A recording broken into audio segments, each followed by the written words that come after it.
Maybe that was a staple plan. Yeah, I know it was. Yeah. Alright, so we're here. Francisco. Here on another lesson. Only trying to find the truth, you know? Right?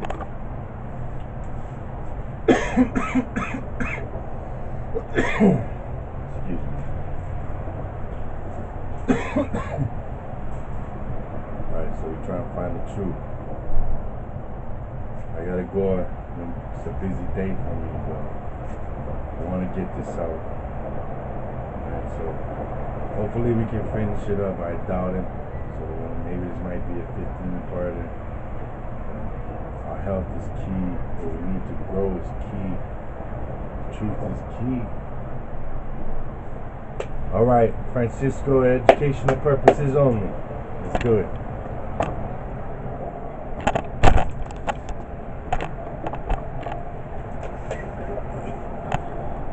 So we're here with Same token, they don't want to choose. Minister Inky, the truth about genetics, food, and the future of humanity. You know what's funny though? I know this is not part of the lesson, but I was doing research on Hannibal, and if you look at this, Hannibal old coins. So you put Hannibal old coins, and you go to images. This is so funny, bro. I think I even messaged him that shit too. So this is Hannibal. Hey, look just like Minister Inky, don't he? Oh shit. Shit, that's our cousins, bro. Right there.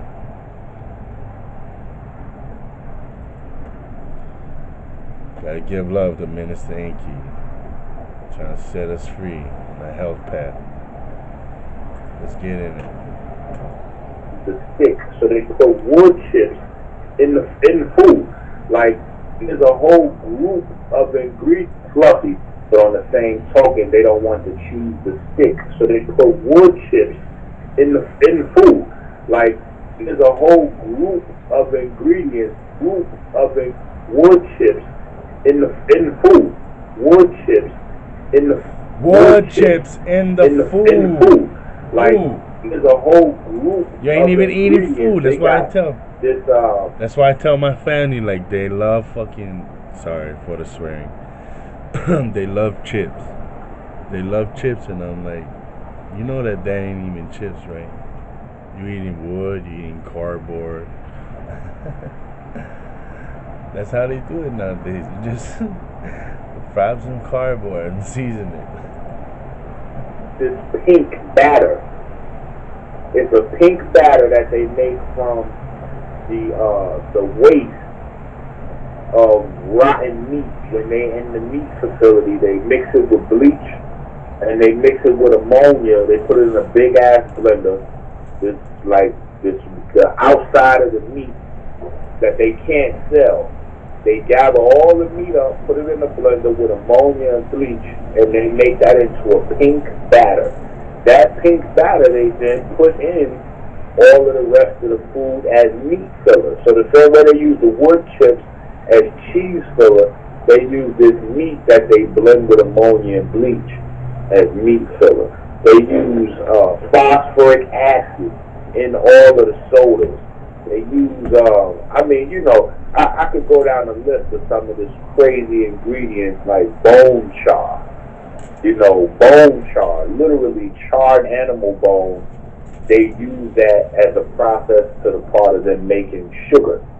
You know what I'm saying? Like, it's so much. You see this? Refined sugar does not contain any bone particles and is therefore kosher certified.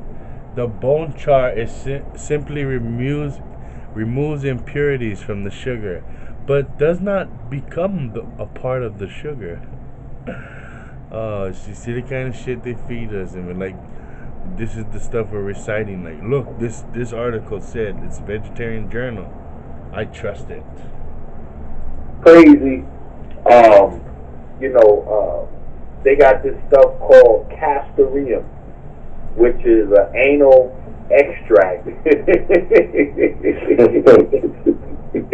anal extract that they use to make raspberry flavors with. You know what I'm saying? Like it just gets crazy. And so the whole idea to me, touching on those things, because I went through a laundry list of those things in the I King book. But the whole point of me touching on those things real quick in regards to the. All right, so sometimes people watch these videos, they don't walk away with much.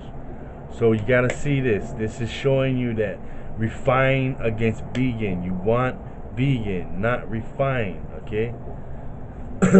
So if the ones that you want to get is turbinado instead of brown sugar. Instead of white cane sugar, you want to get organic sugar. Instead of powdered sugar, you want to use evaporated cane sugar. Okay? This is what you have to do, the steps you have to take your life back. Because tell me not, your uncles and aunties, your mom and your pops, all of them get diseases. Either they get dialysis or some other shit that's affecting them. And your grandparents may have had it, and you may have it, or you might think that you may get it because of what everyone has. And you will if you don't change your lifestyle. You gotta take these things up. You gotta remove these things. Larger answer is simple. We're not all evolving into anything. We're not all consciously growing or changing or any of that. The whole purpose of this onslaught of toxins, fake foods, and genetically modified food, etc., is to stop that very transformation that may happen for the small few of us. So it doesn't happen the way people think that it happens. And with consciousness, to be honest, and this is just me keeping it a super buck. This is why I'm always in trouble too, because the idea of spirituality and spiritual transformation is becoming more and more remote by the second for the majority of people that practice what we largely access in the conscious community. And because people want to constantly make people feel good, you have a lot of people saying and promoting a lot of things that is just pure foolishness in terms of health. The reason why we are in this period of enhanced potential enlightenment. It's not enhanced enlightenment. It's not enhanced consciousness. It's enhanced potential enlightenment. It's because we need to grow as a species to make the next jump. However, when the information comes to us, a lot of information is being freed up, being made available. It's what we then do with that information that determines where we go as a people, as a species. So, number one hated in my family. We keep getting the information, but the information even my vegan brother becomes the new drug, and we don't take it to the next level. We're not jumping on the fruit fast or the fast that's designed to get our diet to the next level. We're not implementing the exercise. We're not coming off the blunt wraps and the Hennessy shit. Like we're just modifying the same way we do our urban bullshit. If we just continue to do that, there's no growth for us. There is no evolution. In fact, we will stay on this path of devolution. And to understand what evolution is, we got to understand our origins. And so real quick, without making it too long and lengthy, what you had was cells came together for the purpose of eating, optimal energy share and growth. That was the major point of organisms developing. They realized that they could function better, the basic functions of life as a team. So the very first cells that started to overeat, so to speak, and had extra energy, that extra energy served as a signal for other cells, and it still does. It's called C-amp or cyclic amp. That cell, or that beginning group of cells with that rallying cry rallied other cells around them. Now, every time that organisms on a whole have changed, it's because in their growth they bumped into something that without a change they can't get around. Because we are going backwards. Because we are going backwards, there's not going to be a jump because there's nothing that's hindering our forward movement except us. There's nothing hindering our forward movement right now except us. Now we can look around and say, well, white folks doing this, that, and the other, but everything that's being done to us right now, we know how to get around. Everything being done to us right now, we know how to sidestep.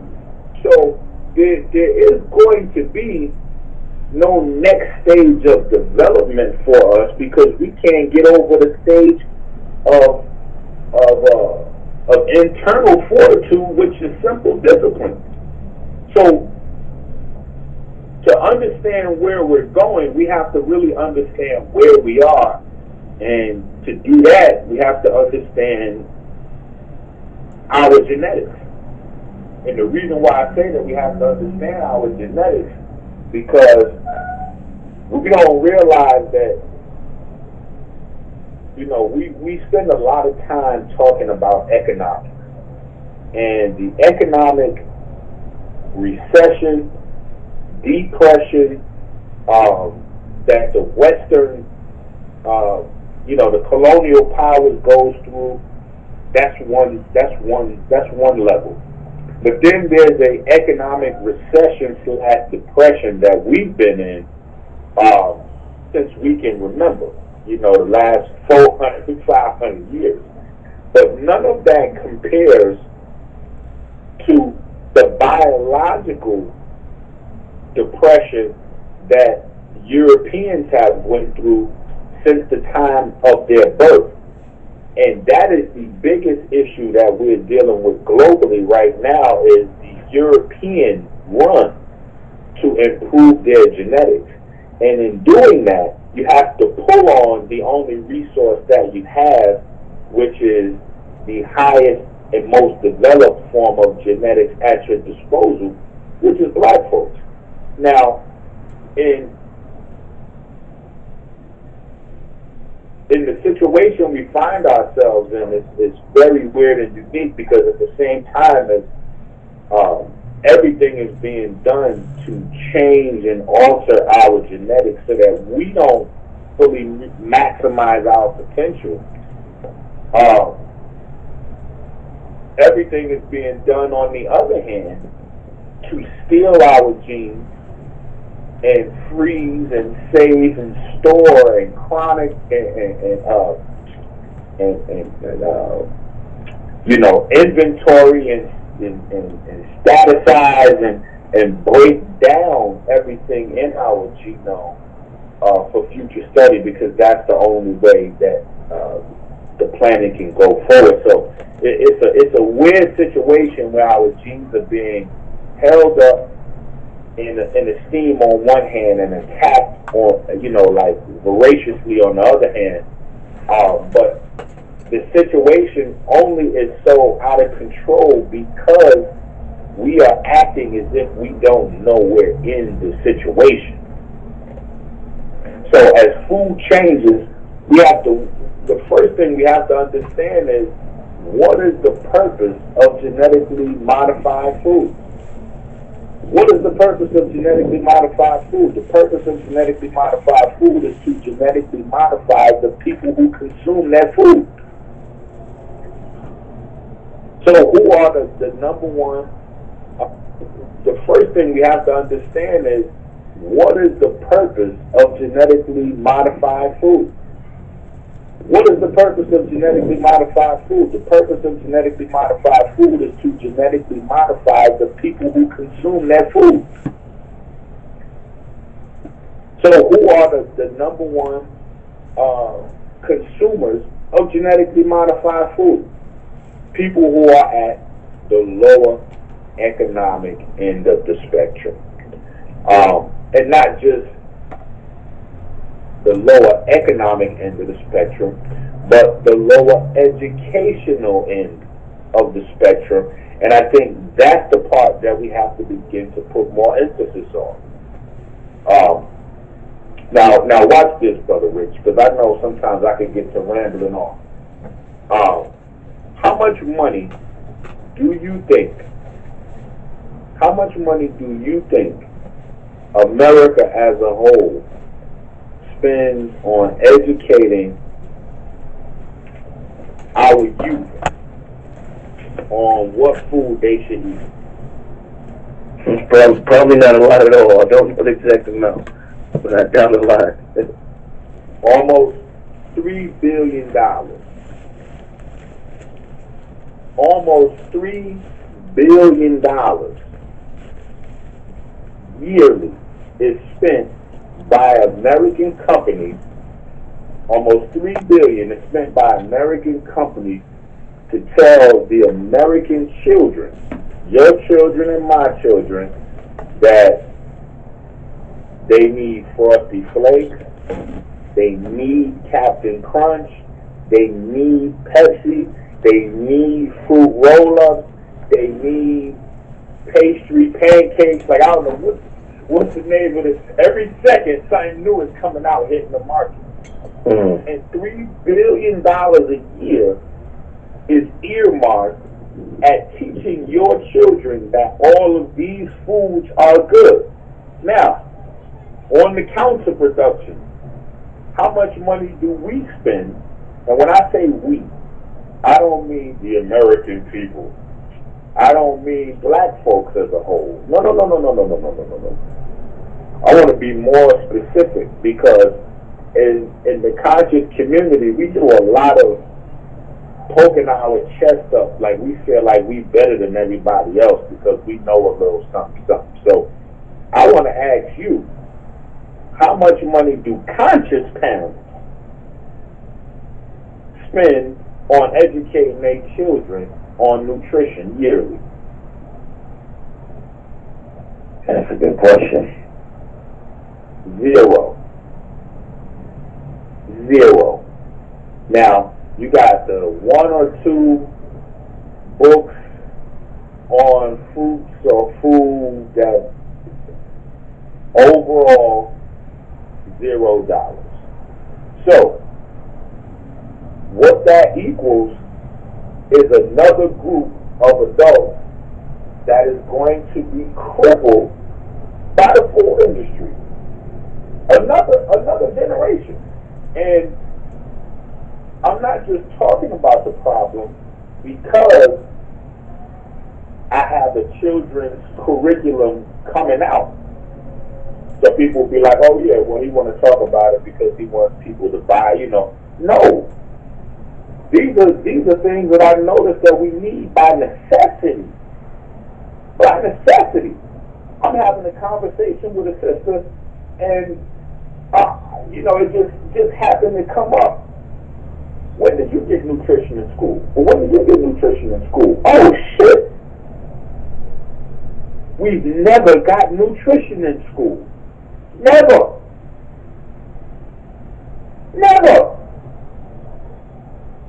One guy, and because I start asking this question now every time I'm in front of a room of people, just to get this across to people's mind, because we really have to address this issue. One guy in Virginia said in the 3rd grade he got one day, one day where they went over the food pyramid. And I had to have my fun with that, because you got to look at it, And sometimes people accuse me of saying things that are racially inflammatory, but it's because they're listening with their heart, not their ears sometimes. The brother said he got one day talking about the food pyramid. Immediately to me, I'm like, I'm in Inky Vision. I'm like, now how the hell is the people who never, the only one group of people on this planet that never, ever built pyramids, how is it that they're going to design a pyramid that determines the most important things to life? Look, milk, cheese, yogurt, poisonous for you. Because bread, cereals, potatoes, poisonous for you. Now, meat, fish, eggs, beans, peas. Man, the meat, fish, eggs, poisonous for you. Most beans poisonous except kidney beans. Kidney beans increase kidney health. Peas. Or how pyramids were built. It's in your blood. It's in your DNA. It's in your genetic memory. And what's at the top? So when I that's ask crazy. You, Rich, what's the most important part to the pyramid? The peak. So when you have a group of people that don't understand anything about pyramids, build a pyramid designed to tell you which food to eat and what food not to eat, and then they put sugary snacks in they got DNA building in their DNA. I mean, they got pyramid building in their DNA. Right. Telling them. That's right. That's telling them out the gate that sugar and snack is the most important thing in the diet. So before anybody else talks to them, they done already got the official. Because it comes from school, it comes from UP, it's the official. They got the official status of how we're supposed to eat. So now you couple that with science class and what they learn in science class. Your body runs on sugar. A little earlier you touched on the, when you was talking about black genetics and white genetics. I seen a couple of people kind of concerned about, this year, 2016, we've seen a lot of notable people pass away this year. And people are beginning to question, why is it that, these white folks like, let's say George Bush, Queen Elizabeth, all these notable white folks, they living to be 90 years old, 100 years old, and our notable people dropping at 60, 40, 50. You know what I'm saying? But yet we're continuously taught about this black genetics, but we seem to be dropping off way earlier than these notable white people. So what do you think is going on with that?